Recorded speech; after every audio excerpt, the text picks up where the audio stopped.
আচ্ছা, তো মূল বিষয় হলো যে আসলে হোমিওপ্যাথিটা আসলে কি, হোয়াট ইজ হোমিওপ্যাথি, এই সম্বন্ধে আমি আপনাদের একটু মতামত জানতে চাই। সর্বপ্রথম আমাকে কে বলবে?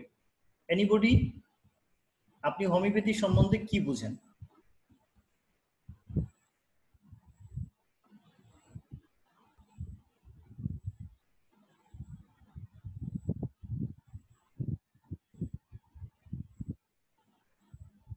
আপনারা আমাকে শুনতে পাচ্ছেন? স্যার, হোমিওপ্যাথি কি এই সম্বন্ধে আমি প্রশ্ন করছি এবং প্রত্যেকেই উত্তর দিতে হবে। যে একে নিশান, আপনি বলুন হোমিওপ্যাথি কি, এটা সম্বন্ধে আপনি কি বুঝেন?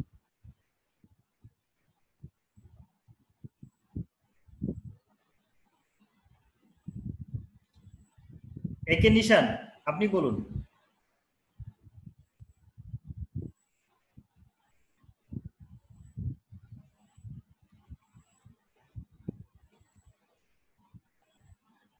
সুমন্ত দাস,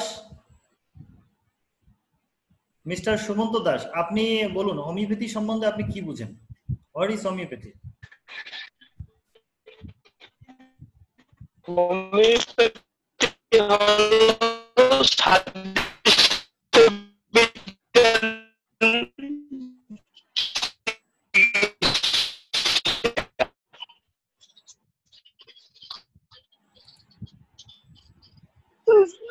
আচ্ছা, আমরা আপনার কাছে পরে আসছি। জি জি, মিস্টার আরিফ রাব্বানি জিহান, আপনি বলুন হোমিওপ্যাথি সম্বন্ধে কি বুঝেন? হ্যাঁ, শুনতে পাচ্ছি।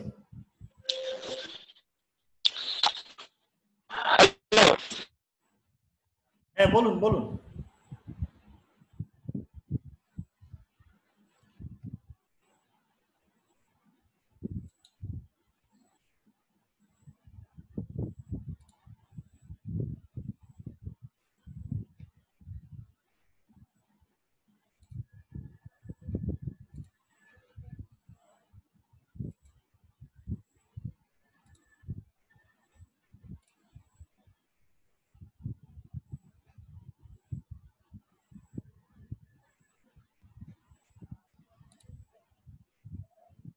জি, আর কেউ আছেন? রাসেল খান আসেন, যে কেউ একজন বলেন হোমিওপ্যাথি সম্বন্ধে। যাই হোক, আমি বলছি, আমাকে শোনা যাচ্ছে? আমাকে একটু সাউন্ড, আপনারা সাউন্ড দেন, আমাকে শুনতে পাচ্ছেন কিনা? কথা শোনা যায়, আপনার কথা তা ঠিক আছে, আপনাদের কাউকে বলতে হবে না, আমি বলে দিচ্ছি, আপনারা মনোযোগ সহকারে শুনুন। সেটা হলো,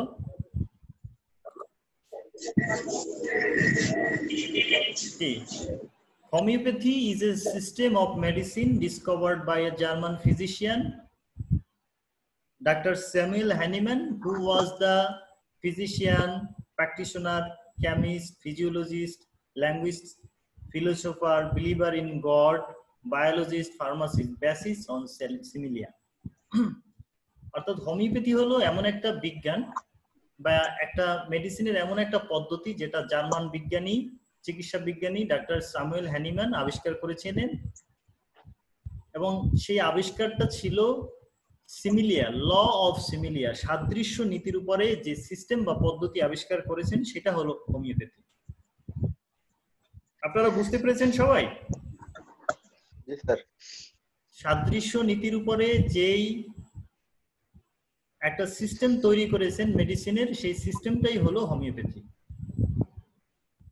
এখন এই সাদৃশ্য সিস্টেমটা কি, এই সদৃশ সিস্টেমটা আসলে কি, সেটা আমাদের আগে জানতে হবে।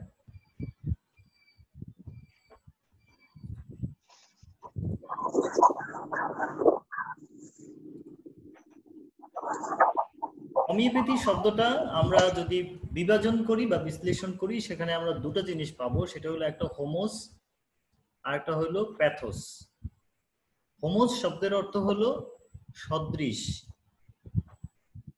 প্যাথোস শব্দের অর্থ হলো সাফারিং বা ভোগান্তি, দুর্ভোগ। তাহলে হোমিওপ্যাথি মানে বোঝায় কি? যে সদৃশ দুর্ভোগ। আপনারা কি আমার কথা শুনতে পাচ্ছেন? জি স্যার। জি, সদৃশ দুর্ভোগ। তাহলে আমরা যে হোমিওপ্যাথি নিয়ে প্র্যাকটিস করতেছি, এটা কি রোগ বা দুর্ভোগ, এটা কি বুঝতে হবে। অর্থাৎ হলো যে হোমিওপ্যাথিতে আমরা যে জিনিসগুলো প্র্যাকটিস করতেছি সেটা হলো যে আমাদের শরীরে একটা ভাইটাল ফোর্স জীবনী শক্তি আছে, আর আরেকটা হলো অ্যান্টি ভাইটাল ফোর্স বা রোগজ শক্তি। বিষয়টা কয়টা জিনিস আমরা পেলাম এখানে? একটা হলো ভাইটাল ফোর্স আর আরেকটা হলো কি অ্যান্টি ভাইটাল ফোর্স। দুটো জিনিস। কয়টা জিনিস পেলাম? দুইটা জিনিস, দুটো জিনিস, ভাইটাল ফোর্স আর anti vital force. Very good. তো আমরা অ্যান্টি ভাইটাল ফোর্স সেটা হলো কি রোগ শক্তি, সেটা আমাদের জীবনী শক্তিকে আক্রমণ করে ধ্বংস করে দেয়। কি বোঝা গেছে? আর যেটা ভাইটাল ফোর্স সেটা হলো আমাদের যে জীবনী শক্তি, সেটা আমাদের যে দেহ মন বডি এটাকে ক্যালকুলেশন করে একটা ব্যালেন্স অবস্থার মধ্যে পরিচালনা করে। তাহলে এই দুটো জিনিসের কারসাজির মাধ্যমে মানুষ বাঁচা মরা নির্ভর করে। তো এখানে হোমিওপ্যাথিটা হলো যে যখন আমাদের রোগজ শক্তি অর্থাৎ অ্যান্টি ভাইটাল ফোর্স যখন আমাদের ভাইটাল ফোর্সকে পরাজিত করে, ভাইটাল ফোর্স যেটা আমাদের রোগের বিরুদ্ধে কাজ করে সেটাকে যখন পরাস্ত করে, তখন সে কি করে? আমি আমার ইউটিউবে লেকচারে দিয়েছি সেখানে যে ইজ ভেসিকেল তৈরি করে সোরা। তখন সে কি আপনার শরীরে কিছু সিমটম তৈরি করে সাহায্য চায় যে আমাকে সাহায্য করো।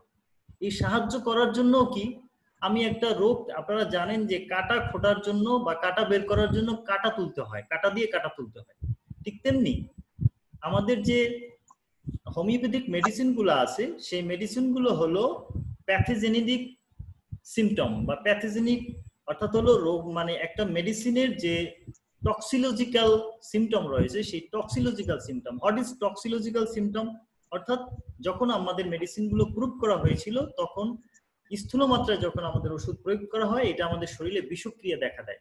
এই বিষক্রিয়ার পরে আমাদের শরীরে কিছু সিমটম দেখা দেয়। তাহলে আমরা যে মেডিসিন গুলো প্রয়োগ করি সেগুলো কি একটা কষ্ট, একটা রোগ, একটা সাফারিং এর চিত্র। তাহলে হোমিওপ্যাথি মানে হলো যে সিমিলার সাফারিং, অর্থাৎ কোনো সদৃশ্য সত্তার সাথে কোনো সদৃশ্য সত্তা দিয়ে রোগকে আরোগ্য করার নামই হলো হোমিওপ্যাথি। তাহলে হোমিওপ্যাথি মানে আমরা কি বুঝলাম? যে সদৃশ কোনো বিষয় দিয়ে কোনো সদৃশ বিষয়কে আরোগ্য করার নামই হলো হোমিওপ্যাথি। কি বুঝতে পেরেছেন সবাই? জি স্যার। জি স্যার। হ্যাঁ, আমরা সবাইকে মানে এক এক করে বলতে হবে যে আমরা এখন আমাকে বলতে হবে, আপনারা প্রত্যেকে বলুন হোমিওপ্যাথি সম্বন্ধে। এই হোমিওপ্যাথি কি এইটা বোঝাটাই হলো সবচেয়ে জরুরি। এটা যদি আমরা বুঝতে পারি তাহলে আমাদের আসলে ডাক্তারির অর্ধেক হয়ে যাবে। তাহলে আমাকে একজনে বলুন যে আসলে হোমিওপ্যাথি সম্বন্ধে আমরা কি বললাম। আচ্ছা আমি একটু পরে আসছি, আর একটু আমরা সামনে আগাই তারপরে। তাহলে পেলাম যে হোমিওপ্যাথি মানে হলো সিমিলার সাফারিং, এবং তাহলে আমরা কি বলতে পারি? So homeopathy is the therapeutic method of system on similarity, অর্থাৎ সাদৃশ্য নীতির ভিত্তিতে আমরা যে চিকিৎসা পদ্ধতি বা প্রণালী রয়েছে সেটা হলো হোমিওপ্যাথি। তাহলে বুঝতে কারো অসুবিধা আছে? এখানে কোনো প্রশ্ন আছে হোমিওপ্যাথি সম্বন্ধে? প্রশ্ন করতে স্যার ওইটা আরেক বলেন যে সদৃশ কোনো বিষয় দিয়ে সদৃশ কোনো বিষয়কে মানে ওইটা কি বলেন, ওই লাইনটা আরেকবার একটু বলেন। আচ্ছা, ভেরি গুড কোশ্চেন। অর্থাৎ সদৃশ কোনো বিষয় দিয়ে কোনো সদৃশ বিষয়কে তাড়িয়ে দেওয়ার নাম হলো হোমিওপ্যাথি। এখানে সদৃশ বিষয়টা কি? যখন আমাদের শরীরে রোগ বা ভাইটাল ফোর্স আক্রমণ করে তখন সে কিছু সিমটম প্রকাশ করে, কিছু টক্সিলজিক্যাল সিমটম প্রকাশ করে। মানে কি বিষক্রিয়া শরীরের মধ্যে প্রকাশ করে। ঠিক এই বিষক্রিয়ার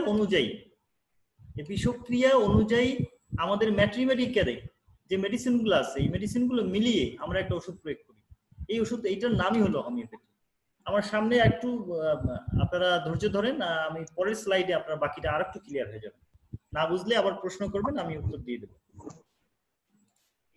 সেটা হলো আপনারা দেখতে পাচ্ছেন ল অফ সিমিলিয়ায় আমরা দেখতে পাচ্ছি যে সিমিলিয়া সিমিলিবাস কিউরেন্টা, এটার মানে কি? সিমিলিয়া শব্দটি সদৃশকে আরোগ্য করে। আচ্ছা, সদৃশ সদৃশে আরোগ্য করে, এটা আমরা মুখস্থ কথা, আমরা একটা প্র্যাকটিক্যালি শিখব। সেটা হলো সিমিলিয়া মানে হলো সেম, সিমিলার, লাইক। সিমিলিবাস শব্দের অর্থ হলো সেম, সিমিলার, লাইক। কিউরেন্টার শব্দের অর্থ হলো ট্রিটমেন্ট, হিলিং, কিউর। তাহলে কি সদৃশ, সেম, সেম, ট্রিটমেন্ট, অর্থাৎ সেম রকম, যেমন রোগের, রোগ এবং ঔষধ এই দুটো একই চরিত্রের, এটা আমাদের শরীরে প্রয়োগ করার কারণে সদৃশ সদৃশকে কি আরোগ্য করে দেয় বা বিতরিত করে দেয়। এইভাবে বা এই পদ্ধতির মাধ্যমে চিকিৎসা করার নাম হলো হোমিওপ্যাথি। আমরা পরের স্লাইডে গেলে আর একটু ক্লিয়ার হব। Likes treated by likes. তাহলে আমরা দেখুন যে একজন ভদ্র মহিলা, আপনারা ছবিগুলো দেখতে পাচ্ছেন সবাই? জি স্যার। জি জি দেখতে পাচ্ছি স্যার। আপনি দেখছেন যে একজন ভদ্র মহিলা এখানে আয়নায় তার ছবি দেখছে। তাই আয়নায় আমরা কি দেখতে পাচ্ছি? তার ঠিক অপোজিট ছবিটাই কিন্তু আমরা দেখতে পাচ্ছি, তাই না? কি বলেন? হ্যাঁ, আয়নায় তার অপোজিট ছবিটাই দেখতে পাচ্ছি। জি, তাহলে তার আয়নায় প্রতিবিম্ব প্রতিবিম্ব দেখতে পাচ্ছি। Very good. তাহলে আমরা প্রতিবিম্বটাকে যদি আমরা ডিজিজ ধরি আর মূল ছবিটাকে যদি আমরা মেডিসিন ধরি, তাহলে ধরুন যে ব্যক্তির জ্বর আছে, ঠান্ডা আছে, কাশি আছে, পেট ব্যথা আছে, মাথা ব্যথা আছে, ইত্যাদি ইত্যাদি, সেটা হলো আয়নার যে মানুষটা, এটা হলো ডিজিজ। আর মেডিসিনটা হলো আমরা বেসিক মানুষটা। এখানে আবার ধরতে পারি আমরা এই আয়নার মানুষটা হলো অ্যান্টি ভাইটাল ফোর্স। আয়নার মানুষটা কি? Anti vital force. আর মেডিসিন যেটা আছে সেটা হলো কি? আমাদের ভাইটাল ফোর্সের সহায়ক। তাহলে আমরা মেডিসিন দিয়ে কি করি? ভাইটাল ফোর্সকে সহযোগিতা করি মেডিসিন বা অ্যান্টি ভাইটাল ফোর্সের বিরুদ্ধে কাজ করার জন্য। কি আপনারা ক্লিয়ার সবাই? জি স্যার। কেউ বুঝতে না পারলে আমাকে প্রশ্ন করতে পারেন। এখানে কিন্তু বেসিক বা বড় বিষয় এখানে বুঝতে হবে। কারো এখানে প্রশ্ন আছে? স্যার, ডিজিজটা হচ্ছে ভাইটাল ফোর্স এবং মেডিসিনটা হচ্ছে অ্যান্টিভাইটাল ফোর্স, মানে এটা হচ্ছে রোগজ শক্তি। এই না, আপনি একটু বুঝতে। স্যার তাহলে আরেক, জি আমি ক্লিয়ার করে দিচ্ছি। সেটা হলো এখানে একটা খটকা, একটা কঠিন বিষয়, এটা খুব মনোযোগ সহকারে আপনাকে দেখতে হবে। সেটা হলো যে আমার আচ্ছা, আমরা পরবর্তী স্লাইডে গিয়ে বুঝাই আপনাকে। সেটা হলো একটা বাবুর ছবি দেখতে পাচ্ছেন আপনারা, তাই না? জি স্যার। হ্যাঁ, এই বাবু দেখেন, বাবুর কি মাথা ব্যথা, তারপর হলো ভয়, নো সুইট, ঘামও নাই, ফিভার, সাডেন অ্যাটাক, এগুলো আছে এই বাবুটার মধ্যে। আবার ঠিক সেম এই সিমটম গুলোই রয়েছে অ্যাকোনাইটের মধ্যে। কি আছে? ফিভার আছে, ফিয়ার আছে, নো সুইট, সাডেন অ্যাটাক আছে। এখন ঠিক এই বাবুটার যে সিমটম, এটা কি আমরা কোনো রোগের নাম না, এটা হলো সিমটমোলজি। এই রোগের সিমটম অনুযায়ী অ্যাকোনাইটের সাথে মিলে যায়। সো অ্যাকোনাইট এই বাবুকে দিলে আরোগ্য হয়ে যাবে। সুতরাং এই সিমিলার হলো এই একটা বিষয় সিমিলিয়া, আর মেডিসিনটা হলো সিমিলিবাস। আর যখন সে আরোগ্য হয়ে যায় সেটা হলো কিউরেন্টার। কি বুঝতে পেরেছেন আপনারা সবাই? জি স্যার। অন্য সবাই কোনো সাউন্ড পাচ্ছি না। আপনারা সবাই কি বুঝতে পেরেছেন? এখানে কিন্তু একটা জটিল কমপ্লেক্স বিষয়।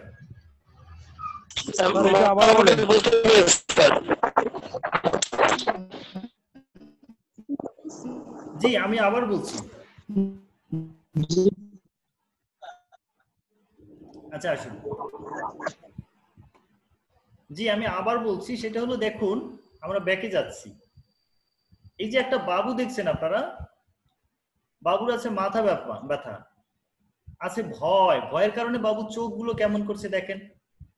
তারপর বাবুর শরীরে কোনো ঘাম নাই, তারপর আবার কি থার্মোমিটারে জ্বর আছে, সাডেন অ্যাটাক আছে। এটা একটা পেশেন্ট আপনার কাছে আসলো। এখন এই পেশেন্টকে আমরা যদি মেডিসিন দিতে যাই বা মেডিসিন দিতে চাই, তাহলে আমাদের কি করতে হবে? এই সিমটম গুলো নিয়ে আমি কি ধরবো? বাবুর জ্বর রোগ হয়েছে, আপনি কি রোগ ধরবেন? এখানে আমাকে কি সিমটোমোলজিটাকে আমাকে বুঝতে হবে। সিমটোমোলজিটাকে যখন আমি আয়ত্ত করতে পারবো, তখন আমি হোমিওপ্যাথির একজন কিং হয়ে যাব। এই সিমটোমোলজিটা আমরা বুঝি না, আমরা করি কি রোগ মানে ডায়াগনোসিস বোঝার চেষ্টা করি। আর আমাদের এখন মেডিকেল সিস্টেমগুলোতেও ডায়াগনোসিস শেখায়। তো এখানে বিষয়টা হলো যে অ্যাকোনাইটের যে সিমটমগুলো আমরা পাইলাম অ্যাকোনাইটের পেশেন্টের মধ্যে, সেম সিমটমগুলো আমরা পাচ্ছি কোথায়? অ্যাকোনাইট মেডিসিনের মধ্যে। তো অ্যাকোনাইট মেডিসিন দিয়ে এই সিমটমগুলোকে আরোগ্য করার নামই হলো সিমিলিয়া সিমিলিবাস। এখানে সিমিলিয়া হলো এই যে বাচ্চাটা, সিমিলিবাস হলো মেডিসিন, এবং এটা প্রয়োগ করার পরে কিওর হওয়ার নাম হলো সিমিলিয়া সিমিলিবাস কিউরেন্টা। একটু কঠিন লাগবে, তারপরে আবার সহজ হয়ে যাবে। আমরা এখানে কি প্রশ্ন আছে আপনাদের? একটু প্রশ্ন করুন, প্রশ্ন থাকলে প্রশ্ন করুন।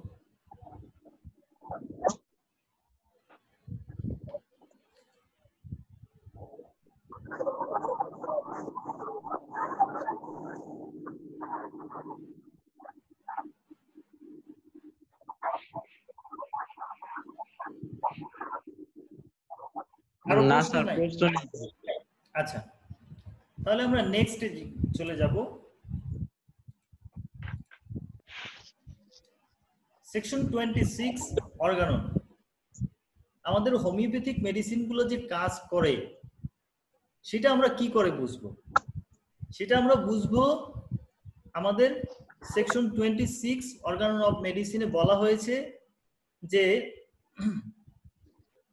a weaker dynamic affection is permanently extinguished in the living organism by a stronger one if the latter is very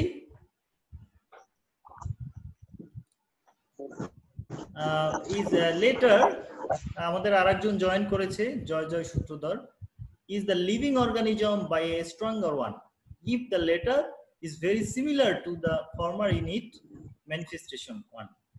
অর্থাৎ হলো যে আমি সংক্ষেপে বলে দিচ্ছি যে আপনার অর্গানন 26 নম্বর অ্যাফোরিজমটা আপনারা পড়বেন, এবং আপনারা খাতায় বই খাতা রাখবেন, নোট করে রাখবেন, যেগুলো বলে দেবো আবার আগামী ক্লাস আমি পড়া নেব।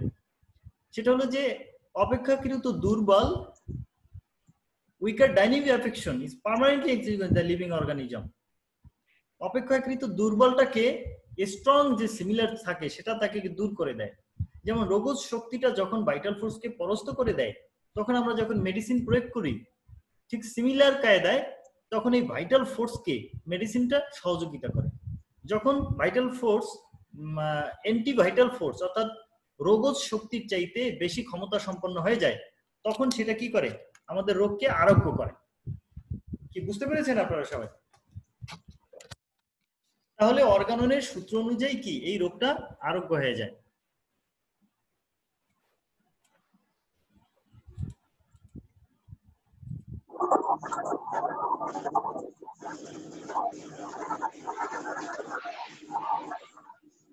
আচ্ছা, আমরা এটা এই পর্যন্তই রাখবো। তাহলে আমরা একটু ব্যাকে যাব।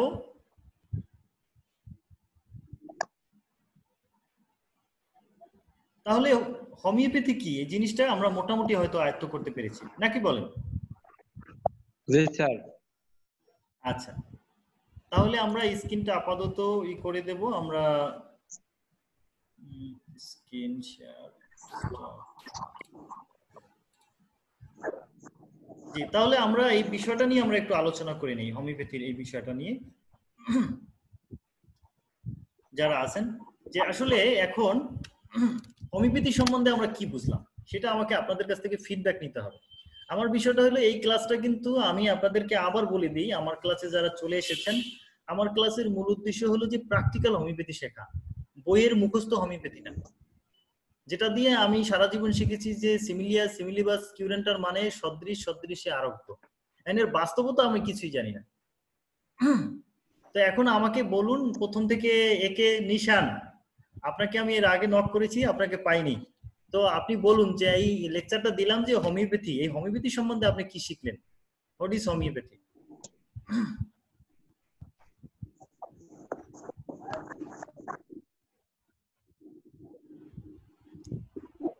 নিশান সাহেব আমাকে শুনতে পাচ্ছেন? আচ্ছা, আপনার কাছে আমরা পরে আসছি।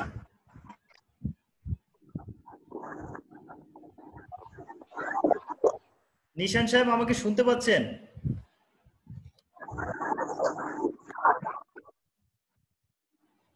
আচ্ছা, আরিফ রাব্বানি জিহান, আপনি কি শুনতে পাচ্ছেন আমাকে? আরিফ রাব্বানি জিহান, আপনি শুনতে পাচ্ছেন আমাকে? কি অবস্থা? স্যার তাদের সবাই মিউট করা স্যার, এই জন্য হয়তো শুনতে পাচ্ছে না স্যার। আর একটু আনমিউট করে দিলে স্যার শুনতে পাবে স্যার, তাদের কথাগুলো আমরা শুনতে পাবো। না, আমি তো এখান থেকে কাউকে মিউট করি নাই।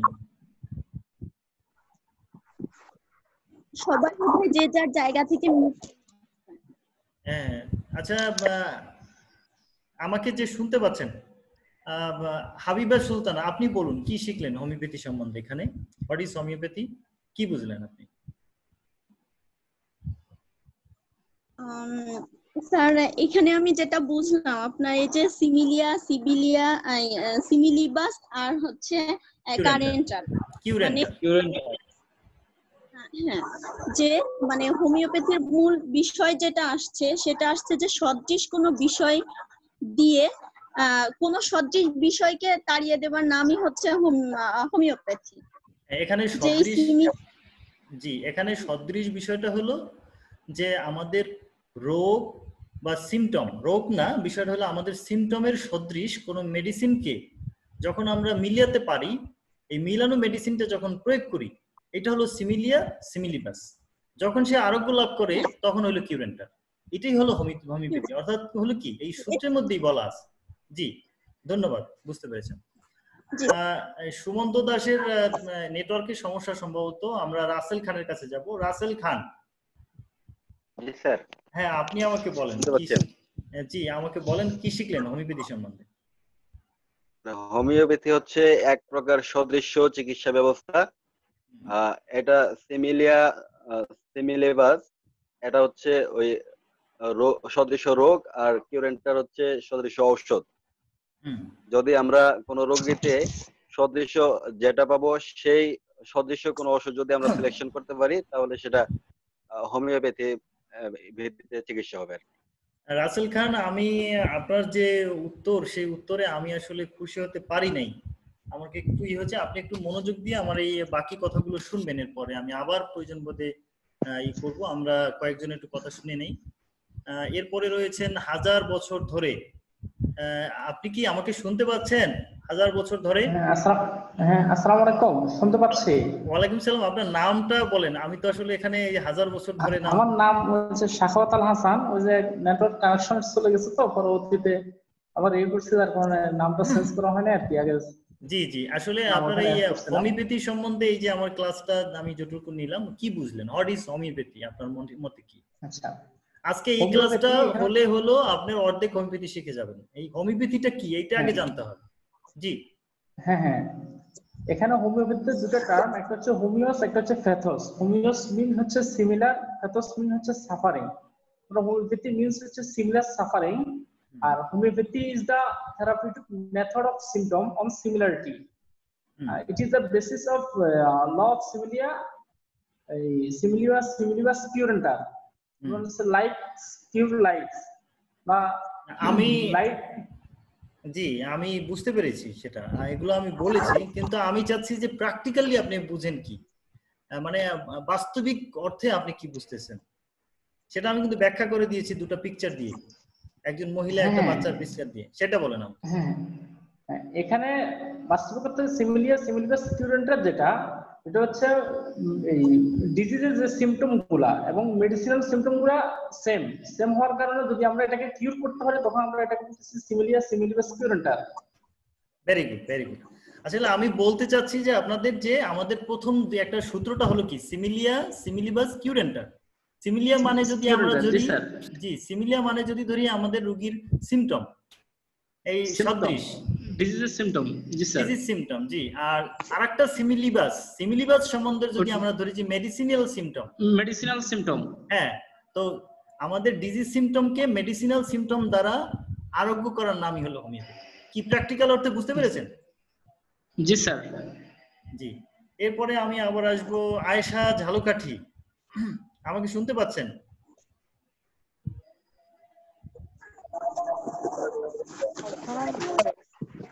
জি, আপনি হোমিওপ্যাথি সম্বন্ধে কি বুঝলেন? এই যে আমার ক্লাসে কি বুঝলেন আপনি?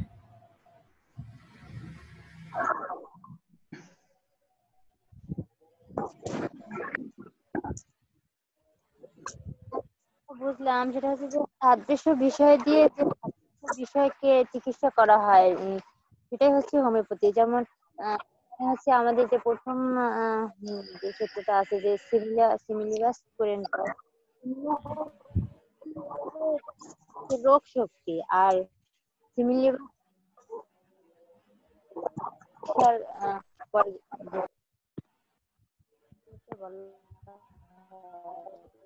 আচ্ছা, একটু মনোযোগ সহকারে আপনি বাকি গুলো শুনেন। আমরা আর কেউ আছেন লাইনে, আমাকে বলবেন।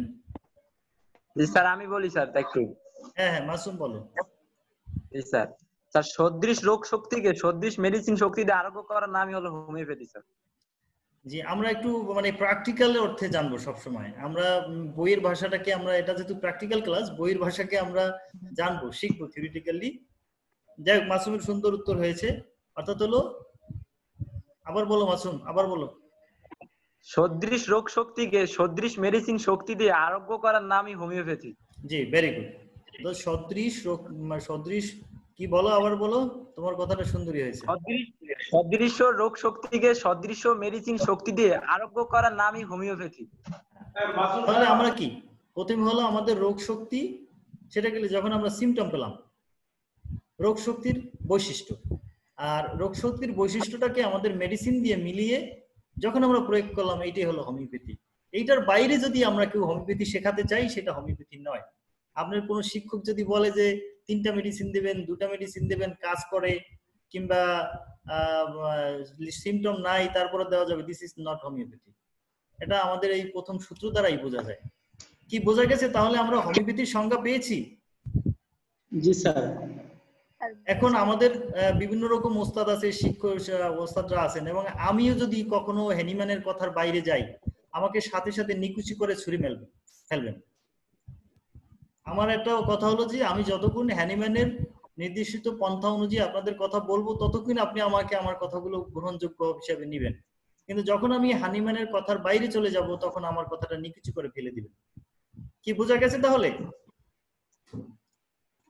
আচ্ছা, এবার আমরা আপনাদেরকে একটু, যেহেতু মোটামুটি আলোচনা করেছি, আমরা আপনাদেরকে কি কি শেখাবো সেটা আমরা আজকে জানাবো। আমাদের সিলেবাসটা কি আসলে।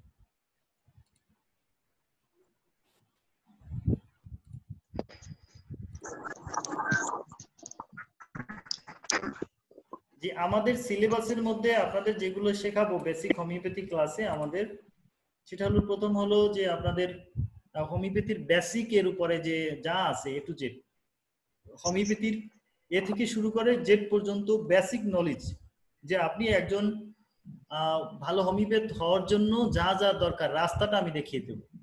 আর আপনি ভালো হোমিওপ্যাথি বা হোমিওপ্যাথ হওয়ার পিছনে আপনার পরিশ্রম নির্ভর করবে। আমার এই ক্লাস করার পরে 3 মাসে আপনি একজন যোগ্য হোমিওপ্যাথ হতে পারবেন যদি আপনি পরিশ্রম করেন। কি বোঝা গেছে? তো আমার এই ক্লাসের মধ্যে থাকবে বেসিক হোমিওপ্যাথির নলেজ গুলো। সে তার মধ্যে রয়েছে ফার্মেসি, অর্গানন। যেমন এই আজকে সিমিলিবাস কিউরেন্টার পড়ানোর উদ্দেশ্যে আমি অর্গানন আলোচনা করেছি। এরকম অর্গাননটা আমরা ফাঁকে ফাঁকে আলোচনা করবো, যেহেতু আমাদের বেসিক ক্লাস, আমরা পার্ট ওয়াইজ আলোচনা করতে পারবো না। এর মধ্যে রয়েছে প্যাথোলজি, কোন রোগে কোন টেস্ট দিবেন, কার কোন ভ্যালু, এগুলো রয়েছে। আল্ট্রাসাউন্ড রিপোর্ট কিভাবে পড়বেন সেই সম্বন্ধে আমাদের এখানে শেখানো হবে। এরপরে আপনাদের শেখানো হবে 100 রেমেডি, অর্থাৎ 100টা মেডিসিন আমার শেখানোর ইচ্ছা, যে কটা আমি শেখাতে পারি। প্রতিদিন একটা করে মেডিসিন আলোচনা করব যেদিন ক্লাস হবে। আচ্ছা, তারপরে রয়েছে আপনার ফার্মাসির বেসিক নলেজগুলো আপনি পাবেন এখানে। তারপর রয়েছে ফিলোসফি, হোমিওপ্যাথিক ফিলোসফি, এগুলোর উপরে বেসিক নলেজগুলো পাবেন আপনি। আর সর্বশেষ যেটা আমরা আলোচনা করব সেটা হলো রেপার্টরি। প্রতিদিনই আমাদের এই ক্লাসগুলো করার চেষ্টা করব। আর সাথে রয়েছে অ্যানাটমি, ফিজিওলজি আছে, আমরা অবস্থা অনুযায়ী আলোচনা করব। আমরা যদি হোমিওপ্যাথির বেসিক গুলো কি কভার দিয়ে শেষ করতে পারি, দেন আমরা আল্ট্রাসাউন্ড পড়াতে গিয়ে অ্যানাটমি, ফিজিওলজি নিয়ে আসবো। তো চলুন, আমরা আমাদের প্রথম পার্ট শেষ করলাম। এবার আমরা একটা মেডিসিন নিয়ে আলোচনা করতে চলেছি। সেটা হলো, আমরা আলোচনা করব অ্যাকোনাইট ন্যাপ। জি বলুন। স্যার, বলছি যে স্যার আমরা অনেকেই তো এখানে first third year fourth year complete করে ফেলছে, তো হচ্ছে আমরা যারা ফার্স্ট ইয়ার আছি আমরা তো তাদের মতো অত কিছু জানিও না। তো হচ্ছে আপনি যে ক্লাসগুলা করাবেন সেই ক্লাসের উপরে যদি কোনো বই রেফার করেন, আমরা একটু পড়তে পারলে তাহলে হয়তো আপনার ক্লাসটা আরো ভালো করে বুঝতে পারবো। জি ধন্যবাদ। আসলে আমার এই ক্লাসগুলো এখানে যদি কোনো বড় ডাক্তারও থাকেন সেটাও বিষয় না, বিষয়টা হলো হোমিওপ্যাথিকে শেখানোর জন্য একেবারে জিরো থেকে শুরু করে আমি ক্লাসগুলো করেছি। আজকে যে ক্লাসটা নিয়েছি হাবিবা সুলতান আপনাকে উদ্দেশ্য করে বলছি যে আমার এই ক্লাসগুলো কি ফোর্থ ইয়ারের মতো হয়েছে নাকি ফার্স্ট ইয়ারের মতোই হয়েছে? না sir, fourth year first year কোনোটাই না। আমার কাছে মনে হয়েছে যে হচ্ছে মানে ওই যে হাতে ধরে রান্না শেখানোর মতোই হয়েছে। যাক, আমার কথা হলো যে আমি হাতে ধরে শেখাতে পারলেই আমি খুশি। আমার কথা হলো যে আমি আপনাদের কারো আমাকে স্যার হওয়া দরকার নাই, আমি স্যার হওয়ার জন্য এই ক্লাস করিনি। আমার কথা হলো আমি কিছু ভালো হোমিওপ্যাথি ডাক্তারকে দেখতে চাই, যারা এই জন্য আমার এই ক্লাসটা। আপনাদের এই ক্লাস নিয়ে আমার কোনো বেনিফিট নাই, বরঞ্চ আমার সময় লস হবে, এই হবে, এটা বিষয় না, এটা আমি হোমিওপ্যাথির জন্য ত্যাগ করতেছি। তো আপনারা শুধু নিজ দায়িত্বে আমার ডিরেকশন গুলো ফলো করে একজন ভালো ডাক্তার হওয়ার একটা ব্রত গ্রহণ করুন। যাই হোক, তা আপনারা যেই বইটা পড়বেন আমি রেফারেন্স করব সেটা হলো ইংলিশ বই পড়ার যদি আপনাদের মন মানসিকতা থাকে তাহলে আপনারা বিশেষ করে আমি নামটা খেয়াল করতে পারবো না, অশোক কুমারের একটা বই আছে, রাইটারের নামটা আমার ভুলে গেছি, সেটা হলো অশোক কুমার দাস। হ্যাঁ, ওনার বইটা আপনারা বেসিক্যালি ব্যবহার করতে পারেন। আর যদি বাংলায় পড়েন গুরুদাস সরকারের নিয়ম নীতিটা পড়বেন, আর অর্গাননের একটা বই রাখবেন, একটা ম্যাট্রিমেটিকে রাখবেন, আর একটা র্যাপোটারি রাখবেন। সবাই নোট নেন কি কি রাখবেন। প্রিন্সিপাল অফ হোমিওপ্যাথির উপরে যে কোনো একটা বই, একটা বই। 2 নম্বর হলো ম্যাট্রিমেটিকের একটা বই যেটার মধ্যে মোটামুটি মেডিসিন গুলো আছে। এক্ষেত্রে আপনি নরেন্দ্রনাথের বইটা নিতে পারেন, যদিও আমি আপনাদেরকে রুব্রিক আকার পড়াবো, র্যাপোটারি থেকে আমি মেডিসিন পড়াবো। 2য় নম্বরে হলো আপনারা একটা র্যাপোটারি কিনবেন, বিশেষ করে মাসুদ স্যারের যে র্যাপোটারিটা আছে ইংলিশ বাংলা কেন্টের, এই র্যাপোটারিটা রাখবেন। স্যার বর্তমানে মার্কেটে নাই স্যার। আচ্ছা, বর্তমানে মার্কেটে না থাকলে কেন্টের যে র্যাপোটারিটা আছে ওইটা ইংলিশটা কিনবেন, আমি বাংলা করে দেবো, কোনো ভয় নাই। প্রত্যেকটা রুব্রিক আমি হাতে ধরে শিখিয়ে দেবো। এইগুলো হলেই হবে, অনেক বই লাগবে না। আর সবচেয়ে যেটা বড়, এগুলো যদি না কিনতে পারেন আপনি রাডার সফটওয়্যারটা ইনস্টল করে নেবেন আপনার কম্পিউটারে, দ্যাটস এনাফ। এটার জন্য মাসুমের সাথে যোগাযোগ করলেই হবে। যাক, আমরা নেক্সট ক্লাসে আমরা চলে যাই। আমরা অনেক কথা বলেছি, তা আমরা নেক্সট ক্লাসে যাই। আমরা আজকে অ্যাকোনাইট ন্যাপিলাস সম্বন্ধে আলোচনা করব।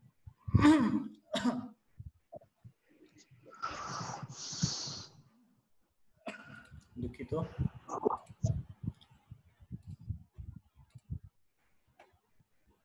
আচ্ছা, আমরা অ্যাকোনাইট ন্যাপিলাস আলোচনা করব।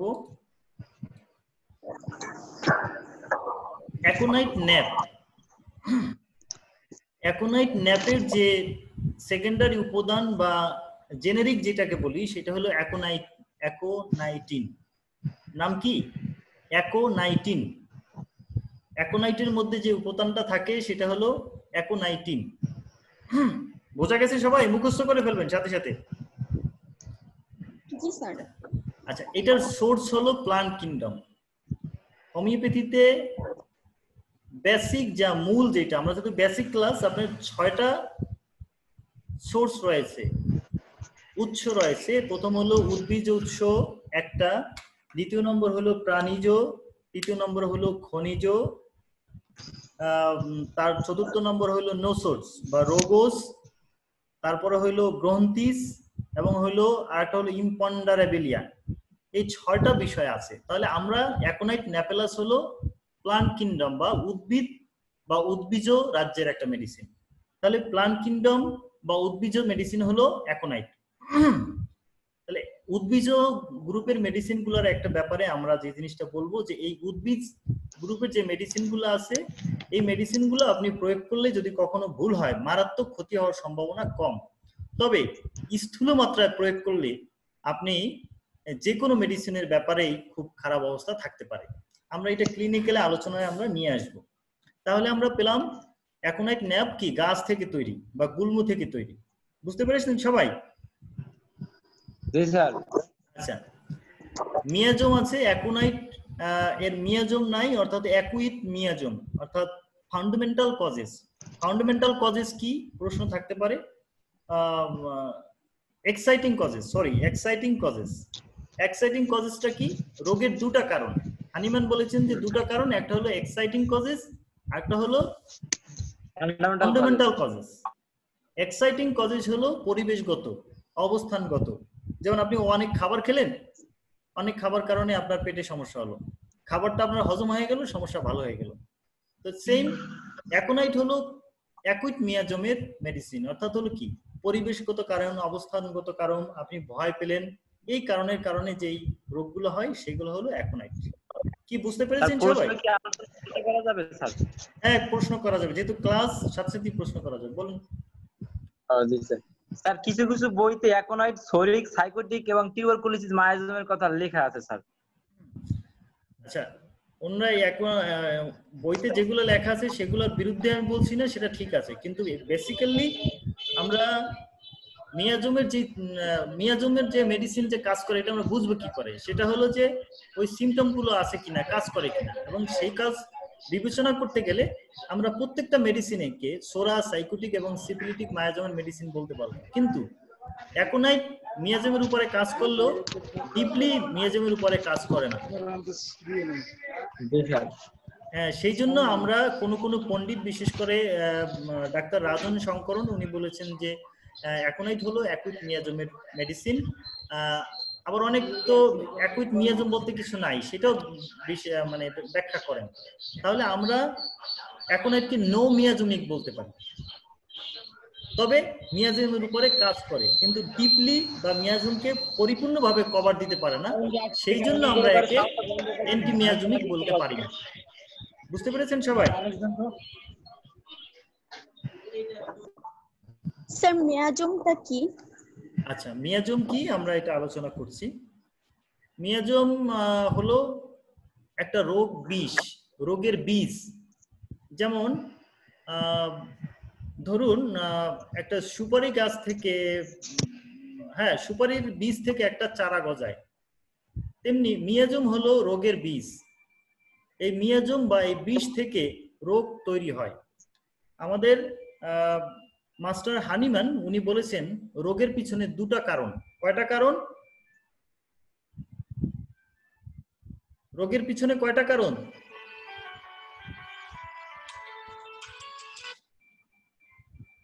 হ্যালো, আনসালাম কে? একটু পরে, আধা ঘন্টা পরে ফোন দেন, আমি একটু বিজি আছি, একটু পরে। হ্যাঁ, শুনতে পাচ্ছেন আমাকে? এবার শোনা যাচ্ছে। জি, তাহলে আমি বলেছিলাম, যার মিউট করা নেই অনুগ্রহ করে একটু মিউট করে নিন।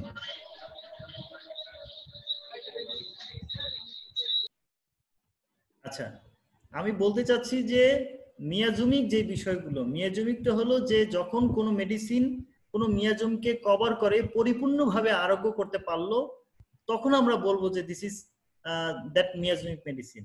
তখন আমরা বলবো যে এটা ওই মায়াজমের মেডিসিন। কেউ যদি বলে যে এটা এই মায়াজমের মেডিসিন, আমি অস্বীকার করছি না, কিন্তু আমার দৃষ্টিকোণ থেকে এটাকে আমি কোনো মিয়াজমের মধ্যে নিতে চাই না। আচ্ছা, তাহলে এটা কোন জায়গাগুলোয় কাজ করে? আমি এই অ্যাকোনাইট মেডিসিনটা যে প্রয়োগ করব, কোন জায়গায় এই মেডিসিনগুলো বেশি কাজ করে? এই মেডিসিনটা কাজ করে নার্ভাস সিস্টেমের উপরে। ও, আমি যে জিনিসটা বলতে চাচ্ছিলাম, যে প্রশ্ন করেছিল কে? স্যার আমি হাবিবা সুলতানা প্রশ্ন করেছিলাম। আপনি বলছিলেন যে মিয়াজম হলো একটা রোগের বীজ। জি এবং আমি কন্টিনিউ করছি, আপনি অনুগ্রহ করে শুনুন। সবার জন্য এটা শোনা জরুরি। আমার কারেন্ট চলে গেছে, ভূতের মতো লাগছে, ভয় পাবেন না। আর সুন্দরই লাগছে স্যার। তাই, যাই হোক, এখন বিষয়টা হলো রোগের দুটা কারণ, একটা হলো ফান্ডামেন্টাল কজেস আর একটা হলো এক্সাইটিং কজেস। এক্সাইটিং কজেস হলো পরিবেশগত কারণ, অবস্থানগত কারণ। যেমন আপনি বৃষ্টিতে ভিজলেন, বৃষ্টিতে ভেজার কারণে রোগ হইল, এখানে কোনো মায়াজম নাই, এখানে হলো কি কজেশন। কি বোঝা রোগের গেছে? উত্তেজক কারণ বলা যেতে পারে। হ্যাঁ, উত্তেজক কারণ। তাহলে এটা হলো কি এক্সাইটিং কজেস বা উত্তেজক কারণ। আর ফান্ডামেন্টাল কজেস হলো হানিম্যান বলে গেছেন যে কিছু রোগ আছে। ও এখানে আরেকটা কথা বলে যাই যে এই উত্তেজক কারণগুলো যদি আপনি চিকিৎসা না করেন এমনি এমনিতেও ভালো হয়ে যাবে, আর না হলে আপনাকে মেরে ফেলবে। বুঝতে পেরেছেন? যে উত্তেজক কারণের কারণে যদি কোনো রোগ হয় তাহলে এমনি এমনিতে ভালো হয়ে যাবে, নজর কি আপনাকে হত্যা করে দেবে, মেরে ফেলবে। সেই জন্য উত্তেজক কারণ পরিহার করলেই অনেক সময় রোগ ভালো হয়ে যায়। কিন্তু ফান্ডামেন্টাল কজেস হলো, অর্থাৎ হলো যে কারণগুলো কখনো শেষ হয়ে যায় না, বংশ পরম্পরাময়। অর্থাৎ হলো বাপের সম্পত্তি যেমন আপনি পাবেন, তেমনি বাপের রোগ থাকলে আপনি সন্তানের মধ্যে পাবেন। সেটা হলো এই মিয়াজম। এই মিয়াজমকে 3টে শ্রেণীতে ভাগ করেছে হানিম্যান। কয়টা শ্রেণীতে? 3টা শ্রেণীতে। 3টে শ্রেণীতে। এই 3টে শ্রেণীর মধ্যে হলো একটা হলো সোরা, 2 নম্বর হলো সাইকোসিস, আর 3 নম্বর হলো সিফিলিস। সোরা, সাইকোসিস, সিফিলিস। আমার সাথে একটু হাবিবা একটু বলেন আপনি। আমি নাম ধরেই বলছি, আপনারা সবাই ডাক্তার, মাঝে মাঝে বলবো, আমাকে মাফ করবেন, আপনাদের সম্মান করা দরকার, ক্লাসের খাতিরে বলবো। জি হাবিবা, আপনি আমাকে বলেন কি কি সোরা, সাইকোসিস, সিফিলিস? সোরা, সাইকোসিস আর সিফিলিস।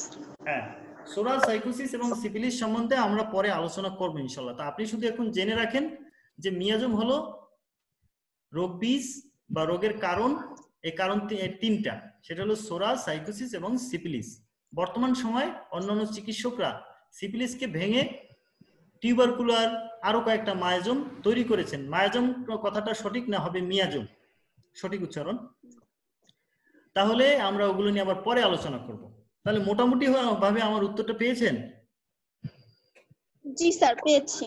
জি, তাহলে আমরা আমার একটা প্রশ্ন আছে, স্যার। হ্যাঁ, মাসুমের প্রশ্ন। জি স্যার। স্যার ম্যাক্সিমাম বইতে লেখা দেখি স্যার সোরা মায়াজম নয়, এটা মায়াজমেটিক অবস্থা যা শরিক মায়াজম দ্বারা সৃষ্ট স্যার। কথাই একই, লাউ কদু একই কথা। বিষয়টা হলো আমি কোনো বইয়ের বিরুদ্ধে বা কোনো, আমার কথা হলো যে প্র্যাকটিক্যাল জিনিসটা বুঝতে হবে। সোরা একটা রোগ বীজ, আর শরিক হলো রোগের অবস্থা। আমি যখন রোগে আক্রান্ত হলাম সেই অবস্থাটা হলো শরিক। বোঝা গেছে? জি স্যার। আচ্ছা, তাহলে ওগুলো নিয়ে আমরা প্রশ্নের কিছু নাই। এখন আমরা আসবো যেই অ্যাকোনাইট ন্যাপ কোথায় কাজ করে। অ্যাকোনাইট ন্যাপটা মূলত কাজ করে নার্ভাস সিস্টেমে। নার্ভাস সিস্টেমে কাজ করে। নার্ভাস সিস্টেমটা কি? নার্ভাস সিস্টেমটা হলো স্নায়ুতন্ত্র, নার্ভ। কি বোঝা গেছে? স্নায়ুতন্ত্রটা আবার কি? অর্থাৎ যে তন্ত্রের মাধ্যমে আমরা স্পর্শ অনুভূতি তৈরি হয় সেটা হলো নার্ভাস সিস্টেম। আমি প্র্যাকটিক্যালি বুঝাইতেছি, আমি বইয়ের ভাষায় যাব না। আমার এই ক্লাসগুলোই হলো আপনাকে হাতে ধরে যেন শেখাতে পারি, সেই জন্য। তা আপনারা বুঝতে পারছেন যে নার্ভাস সিস্টেমটা কি? জি স্যার। আচ্ছা, স্নায়ুতন্ত্র। স্নায়ুতন্ত্র, ঠিক আছে। এরপর আসেন পয়জনিং, টক্সিলজি। পয়জনিং শব্দের অর্থ বিষক্রিয়া, টক্সিলজি হলো বিষজ্ঞান। অ্যানেস্থিয়া বা অ্যানেস্থেসিয়ালজি, অ্যানেস্থেসিয়া বুঝেন আপনারা? জি না স্যার, জি না স্যার। অ্যানেস্থেসিয়া মানে হলো যে কোনো জায়গাকে অবশ করা। অর্থাৎ হলো যে কিছু মেডিসিন আছে যেগুলো প্রয়োগ করলে আমাদের একটা জায়গাকে অবশ করা যায়, যে জায়গায় কোনো সেন্স থাকে না। এই মেডিসিন প্রয়োগ করার পরে যদি কোনো অ্যানেস্থেসিয়া মেডিসিন প্রয়োগ করা হয় সেক্ষেত্রেও অ্যাকোনাইট কাজ করে। Vomiting, phobia. বমিটিং কি? বিভিন্ন প্রকার বমি। আর ফোবিয়া শব্দের অর্থ ভয়। তাহলে বুঝছেন যে এই অ্যাকোনাইটের এরিয়াটা কোথায়? সেটা হলো নার্ভাস সিস্টেমে, পয়জনিং, আর হলো কি ভয়। এই কয়েকটা জিনিস নিয়ে অ্যাকোনাইটের কাজ। তাহলে অ্যাকোনাইটের পরিচয়টা বুঝতে পেরেছি আমরা? জি স্যার। আচ্ছা, জি স্যার। অ্যাকোনাইটের বিদ্যুৎ চলে এসেছে। সেটা হলো অ্যাকোনাইটের আরো কিছু নাম রয়েছে। নামগুলোর মধ্যে রয়েছে মনস হুড, হ্যামলেট ফলোয়ার, লার্স বেন, লার্স ব্লু উলফ বেন ইত্যাদি। ঠিক আছে? তো এই নামগুলো আমরা কখন ব্যবহার করব, অনেক সময়, আচ্ছা এটা আমরা পরে আলোচনা করব। তাহলে আমরা অ্যাকোনাইট সম্বন্ধে মোটামুটি কিছু ধারণা পেয়েছি, তাই না? জি স্যার, জি স্যার, জি স্যার। আচ্ছা, পাশে যে ছবিটা দেখতে পাচ্ছেন এটা হলো অ্যাকোনাইটের গাছ। অ্যাকোনাইটের যখন এরকম ফুল ফোটে তখন এই গাছ ফুল সমেত এটাকে ছেঁচে নির্দিষ্ট ফার্মাকপি অনুযায়ী এটাকে তৈরি করা হয়, এবং কিভাবে মেডিসিন তৈরি করা যায় সেটাও আমি আপনাদেরকে শেখাবো, ভয়ের কিছু নাই। স্যার, এই যে নার্ভাস বা স্নায়ুতন্ত্রের মানে স্নায়ুতন্ত্রের কথা বলতেছি আমরা, এটা কি আমরা কি যে আমাদের সংবেদনশীল ইন্দ্রিয় যেগুলা সেগুলোর সাথে কি এটাকে যে মানে পঞ্চ ইন্দ্রিয় যেগুলাকে বলে যে আমার মানে ওখানে যে আমি যেরকম যে অনুভূতিটা আসবে আমার, তো সেটা স্নায়ুতে যে আঘাত করবে আমি সেটা বুঝতে পারবো। তো এটা কি ওইভাবে স্নায়ুতন্ত্রটা কি ওইভাবে কি নেওয়া যায়? আচ্ছা, আপনাকে ধন্যবাদ প্রশ্ন করেছেন। আসলে প্রশ্নটা আপনি যেটা বলেছেন ওটাকে বলা হয় স্পেশাল সেন্স। আমাদের অ্যানাটমিটাও পড়ানো দরকার। আমি কালকে বা পরশুদিনকে আমি অ্যানাটমির যে সিস্টেমগুলো এটার উপরে আলোচনা করব। সেটা হলো যে আমাদের চক্ষু, কর্ণ, জিহ্বা, নাসিকা, ত্বক, এইগুলো পঞ্চ ইন্দ্রিয়টা হলো স্পেশাল সেন্স। এটা একটা চ্যাপ্টার আছে, ঠিক আছে? আর নার্ভাস হলো বা নার্ভ, স্নায়ুতন্ত্র। যেমন হলো আপনি মশায় কামড় দিলে, যেখানে মশায় কামড় দিল ঠিক ওখানেই আপনি থাপ্পড়টা মারলেন, এটা আপনি কি করে বুঝলেন? ওই নার্ভ আপনাকে মেসেজ দিল, ঠিক আছে? যেই অঙ্গ বা সংস্থানের মাধ্যমে, যেই সিস্টেমের মাধ্যমে আপনি মেসেজটা পান, এই সিস্টেমটাই হলো নার্ভাস সিস্টেম। আরো বিস্তারিত জানার জন্য আপনি গুগলে সার্চ করেন। জি বলুন। জি স্যার, আপনি বললেন আমি এটাই বোঝাতে চাচ্ছিলাম যে আমার কোথাও কেটে গেল, ঠিক সেখানেই আমার হাতটা যাবে বা আমার চোখটা যাবে, কিন্তু আমার আমার নার্ভে, আমি এটাই বোঝাতে চাচ্ছিলাম। জি স্যার। জি জি, আমরা এটা বুঝতে পারছি। তাহলে আমরা চলে আসবো। আচ্ছা, আমরা চলে আসছি যে কজেশন। এই হোয়াট ইজ কজেশন, কজেশনটা কাকে বলে এটা আবার আমাকে জানতে হবে। মানে কজেশন হলো যে রোগের কারণ, যেই কারণে কোনো রোগ তৈরি হয় সেটাকে বলা হয় কজেশন। আর আপনি যদি প্রত্যেকটা মেডিসিনের কজেশন সম্বন্ধে ক্লিয়ার ধারণা রাখেন তাহলে আপনি খুব দ্রুত অল্প সময়ে রোগীর আরোগ্য দিতে পারবেন। এবং এই কজেশন গুলো জানা খুব জরুরি। যেমন অ্যাকোনাইটের কজেশন কি, বেলাডোনার কজেশন কি, মার্কসলের কজেশন কি, এটা আমরা প্রত্যেকটা মেডিসিনের কজেশন আমি আপনাদের সামনে আলোচনা করব। যখনই যে মেডিসিন আলোচনা করব সেটার কজেশন আলোচনা করব। তাহলে কজেশন, প্রথম কজেশন হলো excessive excitability in the nervous and vascular system. অর্থাৎ হলো আমরা যে নার্ভাস সিস্টেম আলোচনা করেছি, যেমন টেনশন, আপনি টেনশন করলে কি মাথা গরম হয়ে যায়। হঠাৎ একটা সংবাদ শুনলেন, সংবাদ শোনার পরে কি মাথার মধ্যে একটা মানে একটা ভাব চলে আসে, যে প্রেসার চলে আসে। এই যে প্রেসার, এই প্রেসারের উপরেই কাজ করে অ্যাকোনাইট। দ্বিতীয় নম্বর আছে sudden exposure to cold dry winds. অর্থাৎ হলো sudden exposure to cold dry winds, অর্থাৎ হঠাৎ বাতাসের ঝাপটা, শুষ্ক বাতাসের যে ঝাপটাটা থাকে শীতকালে। শীতকালে আমরা কি শুষ্ক বাতাসটা থাকে না, চারদিকে কোনো বৃষ্টি নাই কিন্তু শুষ্ক, এবং বাতাসের একটা এক্সপোজার হয়। একজন মোটরসাইকেল আরোহী, সে মোটরসাইকেল চালাচ্ছে, আপনি লঞ্চে যাচ্ছেন, স্পিড বোর্ডে যাচ্ছেন, হঠাৎ কি বাতাসের কি একটা ধামাকা আছে আপনার শরীরে, তাই না? হ্যাঁ, তো এই যখন এই আপনার বাতাসের ধামাকাটা আপনার শরীরে আসলো, তখন যদি আপনার ঠান্ডা কাশি হয় বা কোনো রোগ হয়, বুকে ব্যথা হয়, নার্ভাস সিস্টেমে সমস্যা হয়, দেন আপনি প্রথমেই অ্যাকোনাইটকে চিন্তা করেন। কানে সমস্যা হতে পারে, তারপর চোখে সমস্যা হতে পারে, এগুলো যেটাই হোক না কেন, যদি ইতিহাস থাকে যে exposure to cold dry winds, তাহলে আপনি প্রথমেই অ্যাকোনাইটকে স্মরণ করবেন। কি বোঝা গেছে? সহজ মনে হয়? আচ্ছা, জি জি বোঝা গেছে। আচ্ছা, সাডেন ফ্রাইট, হঠাৎ ভয়, হঠাৎ ভয়। তাহলে আপনি কি পেলেন যে হঠাৎ যদি কোনো ভয় পেয়ে রোগের উৎপত্তি হয়, এলিমেন্টস ফ্রম ফ্রাইট, অর্থাৎ ভয় থেকে যদি কোনো রোগের উৎপত্তি হয়, সেক্ষেত্রে আমরা অ্যাকোনাইটকে চিন্তা করতে পারি। এর সাথে অন্যান্য মেডিসিনও যদি আছে।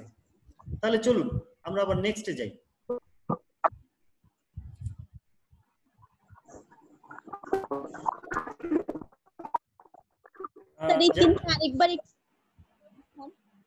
কি আরেকবার বলুন, আমাকে প্রশ্ন করুন। আরেকবার একটু আলোচনা করেন পজিশনটা। আচ্ছা, পজিশনটা হলো আমরা যখন টেনশন করি, অর্থাৎ নার্ভাস সিস্টেমে যখন আমাদের চাপ পড়ে, সেই চাপ থেকে যখন কোনো রোগের উৎপত্তি হয়, হতে পারে হাইপার টেনশন, হতে পারে মাথা ব্যথা, হতে পারে চোখে যন্ত্রণা, হতে পারে স্লিপলেসনেস, এই যেটাই হোক না কেন, তখন আমরা অ্যাকোনাইটকে চিন্তা করতে পারি। অর্থাৎ হঠাৎ যখন কোনো কাজ হয়, হঠাৎ যখন আমাদের প্রেশার বা টেনশনের কারণে কোনো রোগ আসে, তখন আমরা অ্যাকোনাইটকে চিন্তা করতে পারি।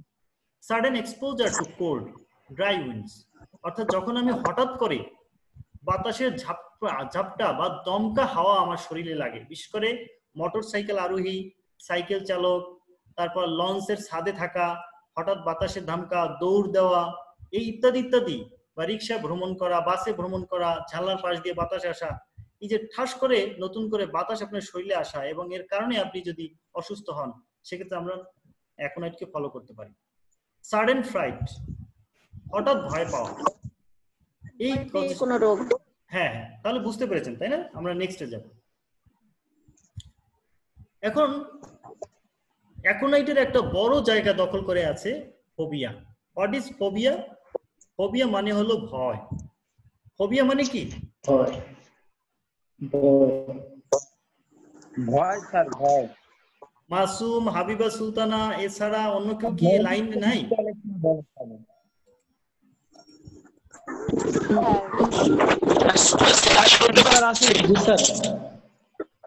আচ্ছা, সবাইকে মাঝে মাঝে কথা বলতে হবে না, কিন্তু না মুখস্থ হবে না। জি স্যার, জি স্যার। আর যার নাম মুখস্থ হয়ে যাবে তাড়াতাড়ি খুব বেশি করে শিখতে পারবেন, এটা একটা বিষয়, প্লাস পয়েন্ট। আচ্ছা, আমরা এখন গাড়িতে ছিলাম দেখে কথা বলতে পারি না। ও আচ্ছা আচ্ছা, ধন্যবাদ। গাড়িতে বসে লেকচার শুনছেন, ভেরি গুড। ফোবিয়া মানে ভয় বা আতঙ্ক স্যার। হ্যাঁ, তাহলে ফোবিয়াটা আমাদের অ্যাকোনাইটে কি? শুধু অ্যাকোনাইট না, আপনি যখন রোগী দেখতে যাবেন, আমার মেডিসিনগুলো আমি আপনাদেরকে পড়াতে চাই যে আমার মেডিসিনগুলো লিংক আছে গ্রুপে, ওখানে আবার ক্লিক করেন। আচ্ছা, আমার মেডিসিনগুলো আপনি পড়ানোর পরে যেন আপনাকে দ্বিতীয়বার এই অ্যাকোনাইটকে চোখ বুলাতে না হয়। হয় সে রুব্রিক, হয় সে থিওরি, হয় সে কজেশন, যেটাই হোক না কেন, আপনি অ্যাকোনাইটের রোগী অন্তত দেখলে যেন চিনতে পারেন। এটা আমার ইচ্ছা, বাকি আল্লাহ তাআলার ইচ্ছা, যে আল্লাহ আমাকে এটা করতে দেখ, আমার জন্য দোয়া করবেন। সেটা হলো ফোবিয়া। তাহলে ফোবিয়াতে আমরা পেলাম কি কি ফোবিয়া আছে। সেটা হলো ক্রাউড, জনাকীর্ণ লোকজনের যে গন্ডগোল, ভিড়ের একটা ভয় অ্যাকোনাইটের মধ্যে কাজ করে। আর আছে কি? ডার্ক, অন্ধকারের ভয়। ডেথ অফ, মৃত্যুর ভয়। এখানে আমি আপনাদেরকে বলে রাখি, তার মধ্যে মৃত্যু ভয়টা বেশি। আমাদের বইতে লেখা আছে দিন তারিখ বলে দেয়, এই দিন তারিখ বলে দেওয়া রোগী আমরা খুব কম পাই। এটাকে আমাকে বুঝে নিতে হবে, দিন তারিখ কিভাবে বলে রোগী। সেটা হলো যখন আমাদের কাছে একটা রোগী আসে, তখন বলে যে ডাক্তার আমি সম্ভবত বাঁচবো না, আমি মনে হয় যে কিছুদিনের মধ্যেই বলে যে মরে যাব। এটাই একটা দিন তারিখ দেওয়া। কিছুদিন মানে কি? আমার বাবা চৈত্র মাসে মারা গেছে, আমি মনে হয় চৈত্র মাসে মারা যাবে। দিস ইজ প্রিডিক্ট টাইম, অর্থাৎ কি সে টাইম বলে দিচ্ছে। বোঝা গেছে? আপনার রোগী বলবে না এসে যে আমি কালকে, আবার কালকে বলবে, কিন্তু বলবে না যে আমি 15 তারিখ মারা যাব। তো সুতরাং আমরা পেলাম কি যে ফিয়ার অফ ডেথ, মৃত্যু ভয়। Death of labour during, labour মানে কি এখানে? আরমান সাহেব? জি স্যার। এখানে লেবার মানে কি? Death of labour during, labour মানে কি? স্যার পরিশ্রমের ভয় স্যার, এমন একটা কিছু হতে পারে স্যার। কি কাজের ভয় স্যার? এই তো কাজের ভয় হবে না। ডেথ হচ্ছে লেবার, লেবারটা তো মনে পড়তেছে না। আরমান তো বিয়ে করছো? আরমান তো বিয়ে করছে না?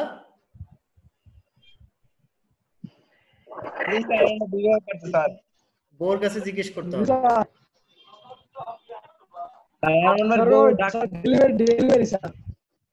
হ্যাঁ আচ্ছা, লেবার মানে হলো, হ্যাঁ লেবার মানে হলো যে, হ্যাঁ হাবিবুর সুন্তলা বলতে চাচ্ছেন, বলুন। স্যার এটা কি ডেলিভারি রুমের মানে যে আতঙ্ক সেটা?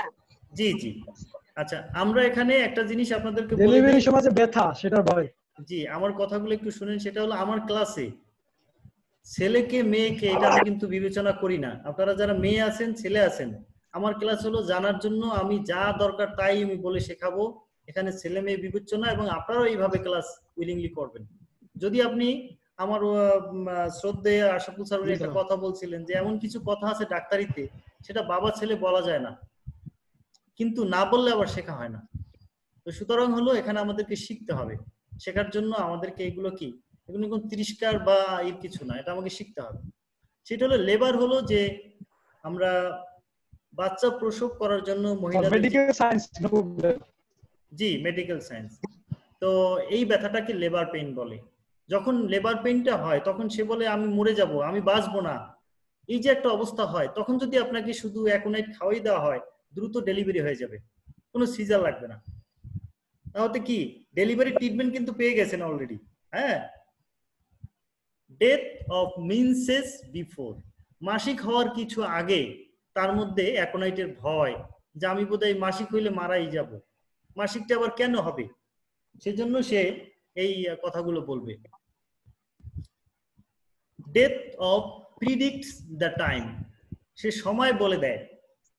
ইভিল অফ মানে কি, শয়তানি বা খাবার তার পিছনে, ওই যে উপরি বলে না, আপনাদের এলাকায় দেখবেন ঝালকাঠির একটা মেয়ে আছে, কি যেন নাম দেখলাম, আয়েশা ঝালকাঠি, আমাকে শুনতে পাচ্ছেন? জি আপনাদের দেশ, জি জি আপনাদের এলাকায় ঝাড়ফুঁক হয়? স্যার অনেক হয়, অনেক হয়। হ্যাঁ, ঝাড়ফুঁককে কি বলে ওখানে? স্যার হইরেলি কয় বাংলা কথা। আচ্ছা হইরালি।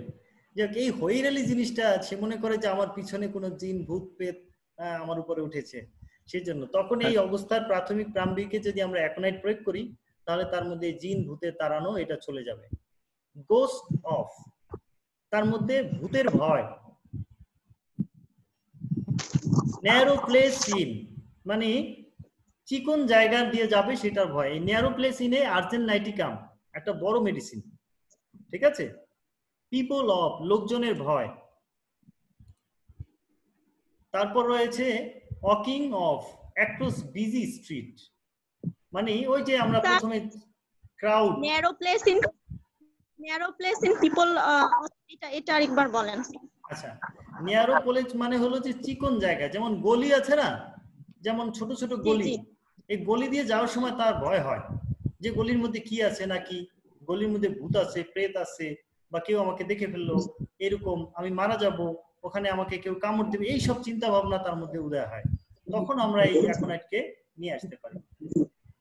তারপর হলো ডেথ অফ যে প্রেডিক্টস অফ, আচ্ছা প্রিডিক্টস দ্য টাইম, ঠিক আছে। প্রেডিক্টস দ্য টাইম মানে হলো নির্দিষ্ট করে সময় বলে দেয়, যেমন আমি কালকে মারা যাব, পরশু মারা যাব, 15 তারিখ মারা যাবে, 14 তারিখ মারা যাবে, এইভাবে বলে দেয়। জি আচ্ছা, আমি একটা গুরুত্বপূর্ণ সিম্পটম আপনাদের জন্য নিয়ে এসেছি, সেটা হলো bladder, urinary organ, urination, involuntary thirst and fear weak, পিপাসা এবং ভয়। এই ভয় পাওয়ার পরে তার মধ্যে পিপাসা লাগে এবং সাথে সাথে প্রস্রাব করে দেয়। একটা গুরুত্বপূর্ণ মেডিসিন হলো অ্যাকোনাইট। কি হলো, যে রোগী ভয় পেয়ে যদি প্রস্রাব করে দেয় এবং তার মধ্যে পানির পিপাসা থাকে, তাহলে আমরা কি অ্যাকোনাইট মেডিসিনটাকে পাবো। কি বোঝা গেছে? জি স্যার। এই কিন্তু এই সিম্পটম থাকলে আপনি অ্যাকোনাইট ইউজ করতে পারবেন এবং ভালো ফলাফল পাবেন। এটা ফার্স্ট গ্রেডে রয়েছে কেন্টের ল্যাবরেটরিতে এবং সম্ভবত একক মেডিসিন। স্যার পিপাসা না থাকলে অ্যাকোনাইট কে ভাবা যাবে না, ভয় পেলে তো অ্যাকোনাইট মাসলি ভাবা যায়, তবে যদি সে ইনভলান্টারি, চাইছে না কিন্তু ভয়ের কারণে সে প্রসাব করে দিচ্ছে, এই অবস্থায় আমরা অ্যাকোনাইটকে দেখতে পাই। ঠিক আছে? আচ্ছা, এবার রুবিকে যাব, পরে যাব রুবিকে। ফ্যামিলি হিস্টোরি, এই অ্যাকোনাইটের মধ্যে ফ্যামিলি হিস্টোরি কি কি রয়েছে?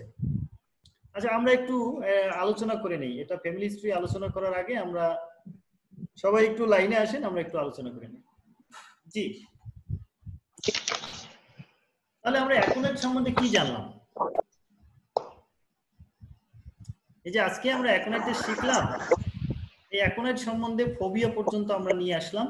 তা কি কি পেলাম আমাকে সংক্ষেপে প্রত্যেকে আমাকে বলতে হবে। আমার ক্লাসগুলোর নিয়ম হলো যে প্রত্যেকেই যা বলতে হবে, আমাকে দুইজনে বললে হবে না, আমরা যারা জয়েন করেছেন প্রত্যেকেই আমাকে বলতে হবে, ফিডব্যাক দিতে হবে। তো শুরু করেন, কে বলবেন? আরমান স্যার। স্যার আজকে আলোচনা আসলে খুবই চমৎকার হয়েছে, আমি আসলে এখান থেকে অনেক কিছু শিখছি, খুব ভালো লাগছে। যে আমার আলোচনা থেকে কি শিখছেন এগুলো আমার দরকার নাই, আমি কথা হলো আপনি কি জানতে পারছেন অ্যাকোনাইট সম্বন্ধে সেটা বলেন। অ্যাকোনাইট কে বলেন, আমাদের দরকার আমরা জানতে পাইছি যে স্যার অ্যাকোনাইট হচ্ছে, প্রথমে জানতে পারলাম যে তার অ্যাকোনাইটের ভিতরে একটা আপনি চিত্র দেখালেন, সেটা চোখের ভিতরে একটা ভয়ের চিহ্ন দেখতে পাইলাম। তারপরে রোগটা জ্বর আসলো, তারপরে রোগটা হঠাৎ করে আসলো এবং তার একটা অস্থিরতা তার ভিতরে ছিল। আর অ্যাকোনাইটের ভিতরে আপনি যে রুটিকে ব্যাখ্যা করলেন ফোবিয়া, সেটার ভিতরে ক্রাউডি প্লেসের কথা আছে, তারপরে সেখানে লিভার পেইনের কথা আছে, ওই যে মাসির সময় যে ব্যথাটা, সে ব্যথা সে মারা যাবে, মৃত্যু ভয়ের একটা চিত্র এখানে চলে আসছে। জি আরমান সাহেব, তাহলে ঠিক আছে। জি, সাকাওয়াত আল হাসান, আপনি একটু আমাদের যদি বলতেন অ্যাকোনাইট সম্বন্ধে কি জানলেন আমাদের এই ক্লাসে। শুনতে পাচ্ছেন আমাকে? জি হ্যাঁ শুনতে পাচ্ছি। আসসালামু আলাইকুম। যে আমরা অ্যাকোনাইটটা ল্যাবের মধ্যে এটা জানছি, সোর্স হচ্ছে প্লান্ট সোর্স, এটা ক্লিনিক্যাল ফিচারস হচ্ছে এটা নার্ভাস সিস্টেমে মোস্টলি কাজ করে, তারপর হচ্ছে পয়জনিং, অ্যানেস্থেসিয়া, এগুলো হচ্ছে কিছু ফোবিয়ার উপরে কাজ করে। তারপরে এটা পজিশন আমরা জানতে পারলাম যে excessive excitability of nervous and হচ্ছে ভাস্কুলার সিস্টেম, তারপর হচ্ছে sudden exposure to cold, dry winds, তারপর হচ্ছে সাডেন ফ্লাইট আমরা জানতে পারলাম। তারপর কিছু ফোবিয়া আমরা জানতে পারলাম, আমরা হচ্ছে ক্রাউড ফোবিয়া, তারপর হচ্ছে ডার্ক ফোবিয়া, তারপর এই মৃত্যু ভয়, তারপর হচ্ছে ডেথ অফ এই লেবার ডিউরিং, তারপর হচ্ছে আমরা ওই যে মিন্সের পূর্বে একটা ভয়, তারপর হচ্ছে মৃত্যুর সময় টাইম নির্দিষ্ট করে বলে দেওয়া, তারপর হচ্ছে বুট এই ইফেক্টের ভয়, তারপর হচ্ছে এই যে সরু জায়গা দিয়ে হাঁটার সময় একটা ভয় কাজ করে, মানে সরু জায়গা পার হওয়ার সময়। তারপর হচ্ছে ইনভলান্টারি ইউরিনেশন থাকে, এটা একটা এই সিম্পটমটা একটা গুরুত্বপূর্ণ সিম্পটম। কেমন? তো ঠিক আছে, তাহলে ধন্যবাদ, আপনি খুব সুন্দরভাবে বলেছেন, ধন্যবাদ। এরপরে কে বলবেন? আচ্ছা, আমি এক এক করে সামনে যারা স্ক্রিনে আছে আমি জিজ্ঞেস করতেছি। ঠিক আছে, হাবিবুল সুলতানা বলেন। প্রথমত হচ্ছে স্ন্যাপটা হচ্ছে একটা উদ্ভিদ গ্রুপের মেডিসিন। জি, এটা হচ্ছে মেয়াজমের উপর মানে মেয়াদ ভিত্তি করেই এটা চলে। আর হচ্ছে নার্ভাস সিস্টেমটাই এখানে কাজ করে, নার্ভাস সিস্টেমের উপরেই এটা কাজ করে। আপনার হচ্ছে যে মানে এই অ্যাকোনাইটের মধ্যে ভয় বিষয়টা জড়িত আছে খুব ভয়ানক ভাবেই।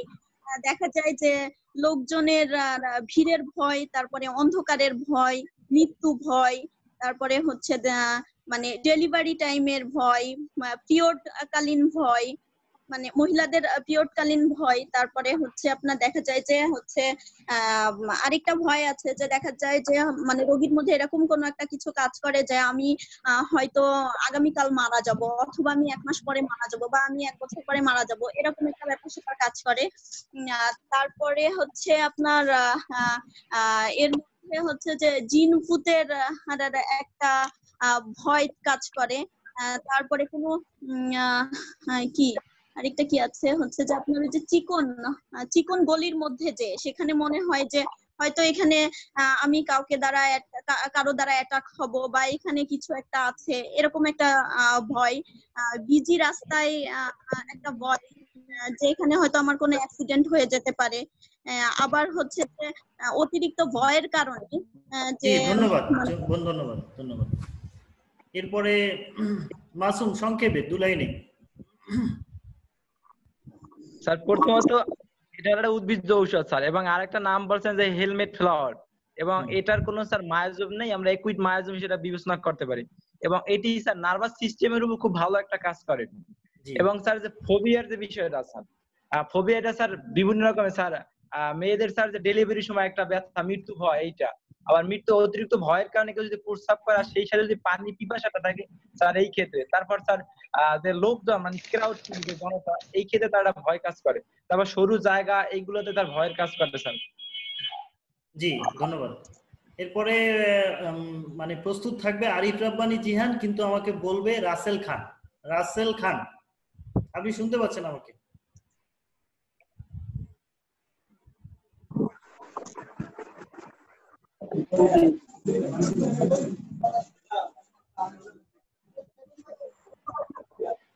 এখনাইট বলেন, এখনাইট।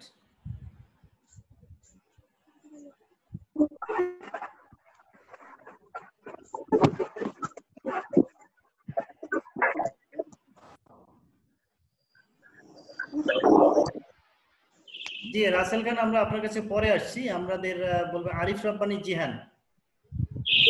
জি স্যার। হ্যাঁ বলেন, আপনি এখনাইট কি শিখলেন এই আমার এই ক্লাসে?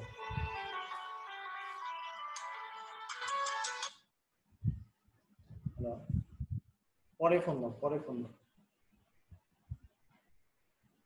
সরু রাস্তা দিয়ে চলতে ভয়, তারপরে সময় নির্দিষ্ট করে বলে দেওয়া যে অমুক দিন মারা যেতে পারে, এই ধরনের একটা ভয় কাজ করে তার ভিতরে। আবার মহিলাদের ডেলিভারির সময় মৃত্যুর ভয়, মেন্সের সময় ভয়, এই ভয়গুলো কাজ করবে। জি ধন্যবাদ। আয়েশা ঝালকাঠি আছেন লাইনে? আর লাইনে আছে। বলুন এখনাইট সম্বন্ধে কি জানেন?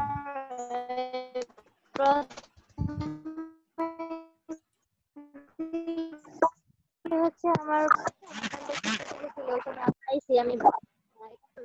নার্ভাস সিস্টেমের মাধ্যমে আর ভয়ের মাধ্যমে যে রোগটা সৃষ্টি হয়, সেখানে কারণ আছে 3টা, যে প্রেসারের উপর বা কোনো চিন্তা চেতনার মাধ্যমে যে রোগটা আসে, বা শুষ্ক বাতাস বা ঠান্ডার জনিত কারণে যে রোগটা আসে হঠাৎ, এছাড়াও ভয়ের মাধ্যমে যে আসে। ভয়ের ভিতরে যেগুলো আমরা পাইছি সেটা হচ্ছে যে ভিড়ের ভয়, অন্ধকারের বা মৃত্যুর, ডেলিভারির সময় যে মৃত্যুর ভয়ের চিন্তা করা, বা মাসিক হওয়ার সময় যে একটা ভয়, বা জিনের ভয়, ভূতের ভয়, চিকন রাস্তা থেকে যাওয়ার ভয়, বা মানুষের ভয়। তা এখানে আমার আরেকটা প্রশ্ন ছিল যে মানুষের ভয় বলতে ধরেন স্যার কেউ যদি কথা বলার ভয়, যে আমি পড়া দিতে পারবো না, বা যদি কোনো ভয় করে, তাহলে কি এখন একটা। আচ্ছা আমি আপনাকে যে জিনিসটা বলতে চাচ্ছি, যে আপনি প্রশ্ন করলেন যে পড়া দিতে পারবো না এরকম ভয় বা মানুষের ভয়টা কি, এটা আমাকে জানতে চাচ্ছেন তাই তো? এখানে হলো যে আপনার মানুষের ভয় বলতে হলো যে আমি মানুষের দ্বারা ক্ষতিগ্রস্ত হবে, এটা রাষ্ট্রক্সে আছে। আবার জনাকীর্ণ, চারদিকে মানুষ, এই মানুষ আমাকে কোনো কি হবে, একটা প্রেশানি, এইটা হলো মানুষের ভয়। মূলত সবকিছুর মাঝখানে একটা জিনিস, আমি সেটা লাস্টে ফাইনাল আমি আলোচনা এখন নিয়ে আসতেছি। এরপরে কেউ বাকি আছেন যারা লাইনে আছেন কেউ কি বাকি আছেন?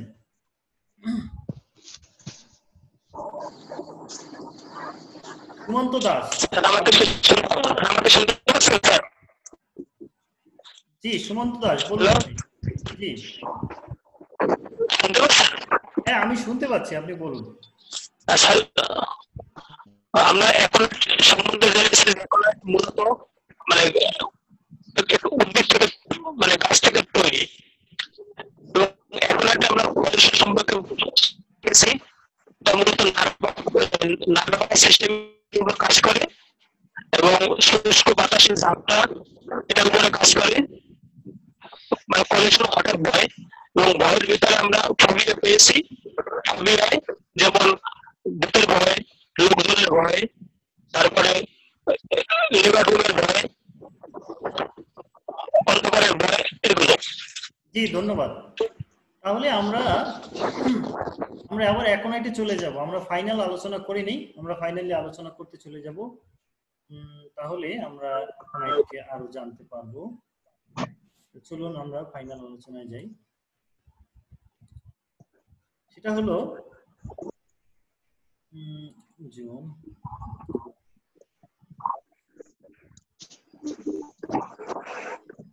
একটু ধৈর্য ধরুন প্লিজ।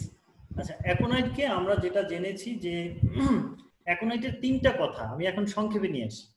সেটা হলো sudden, severe, fear of death. কয়টা কথা?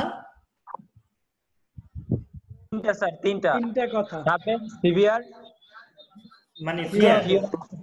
ফিয়ার কয়টা জিনিস? সাডেন মানে হলো হঠাৎ। হঠাৎ যদি যে কোনো রোগ আসে, হঠাৎ যদি কোনো কিছু হয়, যেখানে হঠাৎ শব্দটা জড়িত আছে, সেখানে আমরা অ্যাকোনাইটকে চিন্তা করব। দুই নম্বরে হলো সিভিয়ার, হঠাৎ প্রচন্ড আকারে চলে আসবে। যেমন জ্বর হইলো প্রচন্ড আকারে, মানে ব্যথা পাইলাম প্রচন্ড আকারে, ভয় হইলো প্রচন্ড আকারে, এটা হইলো সিভিয়ার। আর এটা হইলো ফিয়ার, এবং থাকবে ভয়। এই তিনটা যদি না থাকে তাহলে অ্যাকোনাইট নয়। কি বোঝা গেছে? সাডেন, সিভিয়ার, আচ্ছা স্যারের তিনটা দেখতে হবে। কি আমি বুঝতে পারিনি স্যার। প্রশ্ন করা হয়েছে যে এই অ্যাকোনাইটের যে তিনটা সিম্পটম বলছে স্যার, সাডেন, সিভিয়ার এবং ফিয়ার অফ ডেথ, স্যার এই তিনটা সিম্পটম বাধ্যতামূলক থাকতে হবে কিনা স্যার? ভেরি গুড প্রশ্ন করেছেন। সেটা হলো যে এই তিনটা জিনিস থাকতে হবে না সেটা না, যে এটা কোনো একটা বাদ যেতে কোনো না একটা থাকবেই। তবে এই তিনটা সিম্পটম থাকলে সোনায় সোহাগা। আপনি যদি হঠাৎ রোগ হয়, ফিয়ার অফ ডেথ নাই, তা আপনি অ্যাকোনাইট প্রয়োগ করতে পারেন যদি প্রযোজ্যতা মনে করেন। তবে এই তিনটার একটা থাকতেই হবে, তিনটার একটা সিম্পটম তাকে থাকতেই হবে, নচেত অ্যাকোনাইট নয়। কি বোঝা গেছে? জি স্যার। আমি আবার এটাকে আলোচনা করি, সবসময় আমি ইলাবোরেট আলোচনা করে শেষের দিকে আমি সংক্ষেপে নিয়ে আসবো মেডিসিনটাকে। সেটা হলো কি? Sudden, severe, fear. Sudden, severe, fear, তিনটা জিনিস। Sudden, severe, fear. পাচ্ছি না। জি লাস্টের শব্দটা বুঝতে পাচ্ছি না। সাডেন, সিভিয়ার আর লাস্টের শব্দটা বুঝতে পাচ্ছি। Fear of death. ফিয়ার শুধু ফিয়ার। ফিয়ার শব্দের অর্থ ভয়, ফোবিয়া। O fear of. তাহলে এখন আসেন সাডেনটা কিভাবে? সাডেনটা হয় হঠাৎ বাতাসে ঝাপটা লেগে জ্বর হলো, সর্দি হলো, কাশি হলো, হঠাৎ কোথাও ভয় পেয়ে রোগ হলো। যেমন আপনি একটা অ্যাক্সিডেন্ট করলেন, একজনে অ্যাক্সিডেন্ট করার পরে রোগ হইলো, বাসতলা দিয়ে যাচ্ছে, যাওয়ার পরে সে ভূতের ভয় পেয়ে অজ্ঞান হয়ে গেল, এরকম। এগুলো হলো কি সাডেন। সিভিয়ারটা কি? সিভিয়ারটা হলো তার জ্বর হলো একেবারে ঠাস করে 102 উঠে গেল, 104 উঠে গেল। মাথা ব্যথা শুরু হয়ে আস্তে আস্তে কি করে মিটারে বাড়তে লাগলো। পেটে ব্যথা হঠাৎ করে হয়ে বাড়তে লাগলো। দাঁতে ব্যথা হঠাৎ করে হয়ে বাড়তে লাগলো এবং প্রচন্ড পর্যায়ে পৌঁছালো। কানে ব্যথা আস্তে আস্তে আস্তে আস্তে করে কি মিটার বাড়তে থাকলো। এটা হলো কি সিভিয়ার। ফিয়ার কি?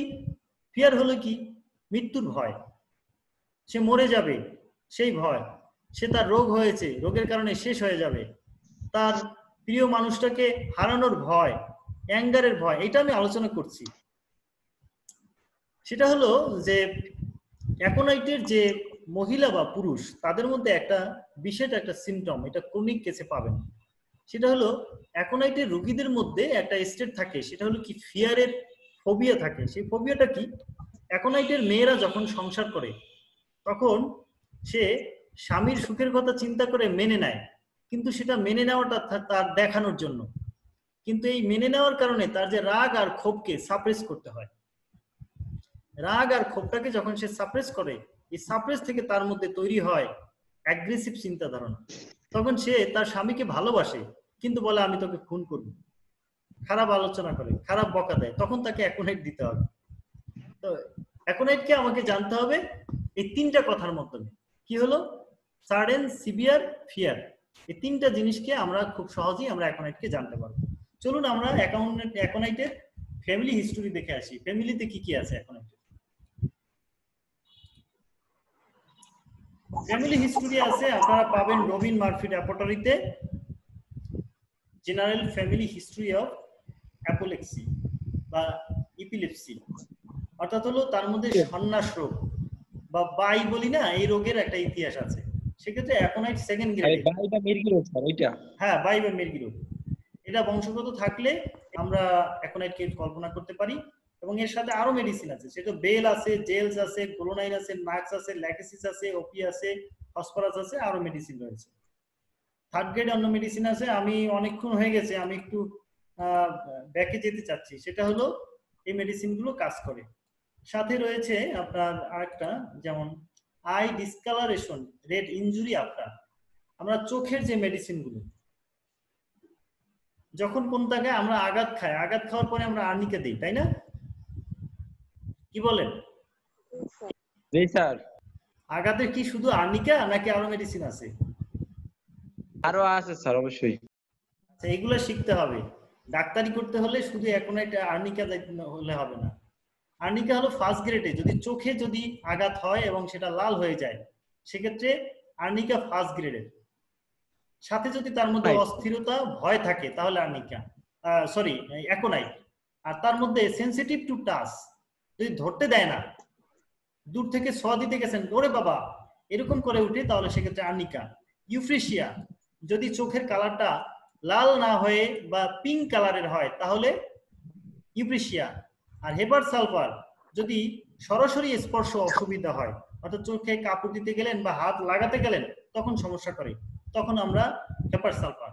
সাইলিশিয়া, যখন আমরা দেখব তার মধ্যে একটা স্ট্রেঞ্জারের উপর ভয়, আসলে তার মধ্যে একটা খুঁতখুঁতে ভয় চলে আসে, এটা যদি আমরা সাইলিশিয়াকে তাপাত করতে পারি না, কিন্তু অ্যাকোনাইট, আর্নিকা, ইউফ্রেশিয়া এবং হেপার সালফার থেকে আমরা আলাদা করা কিন্তু সহজ হয়ে গেল। অ্যাকোনাইটের মধ্যে কি থাকবে? তার মধ্যে ভয় থাকবে এবং সাথে কি হলো, সে চোখটা লাল থাকবে। আর আর্নিকা হলো কি সেনসিটিভ টু টাচ, অর্থাৎ চোখে হাত দিতে যাওয়ার আগেই দূর থেকে হাত দিতে গেলেই সে কি করবে? কেঁপে উঠবে, ওরে বাবা। আর ইউফ্রেশিয়া কি? ইউফ্রেশিয়া হলো ব্যথা থাকবে প্লাস পিঙ্ক আই, পিঙ্ক কালারের হবে। আর হেপার সালফার কি? কাপড় বা কোনো কিছু সরাসরি লাগলে সে ব্যথা ফিল করবে। এগুলো হলো ইউফ্রেশিয়া। তাহলে আমরা বুঝতে পেরেছি যে চোখে আঘাতে কি কি মেডিসিন। জি স্যার, জি স্যার। সবাই বুঝতে পেরেছি? জি স্যার। বুঝতে তো আর মনে রাখতে পারবো না একবারে।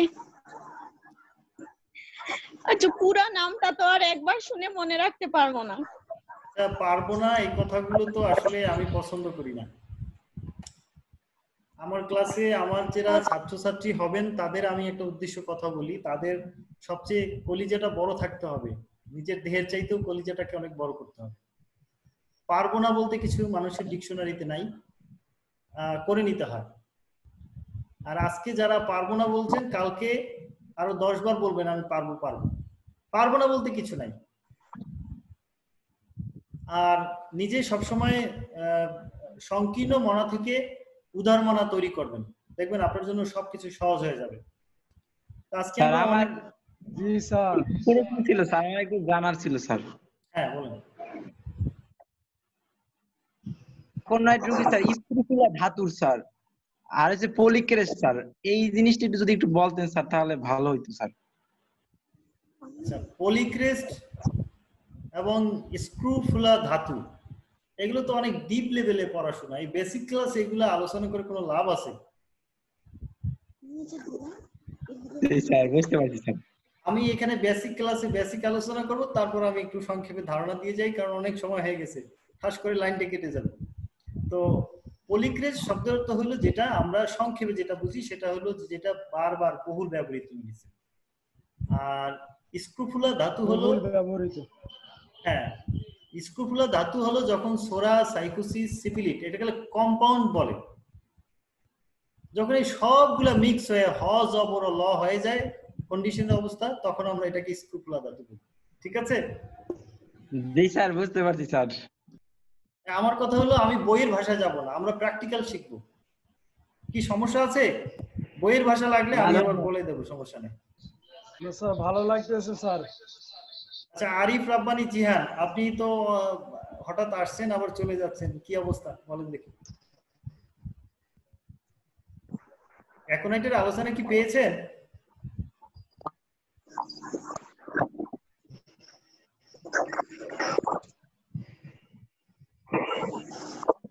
আমরা আপনার কথা শুনতে পাচ্ছি না। যাই হোক, আমরা অনেক কথা আলোচনা করলাম। আমাদের আগামীকালকে ক্লাস হবে না, পরশুদিনকে ক্লাস হবে ইনশাআল্লাহ। ঠিক টাইমে আমি আপনারা সবাই যারা যুক্ত হতে চাচ্ছে স্যার, তাদের জন্য পরামর্শ কি, যারা নতুন যুক্ত হতে চাচ্ছে? নতুন বলতে হলো কিরকম, যে নতুন রেজিস্ট্রেশন করতে 20 জনের বেশি নিয়েন না, তাহলে ক্লাস নিতে কষ্ট হবে। 20 জনের বেশি নিয়েন না।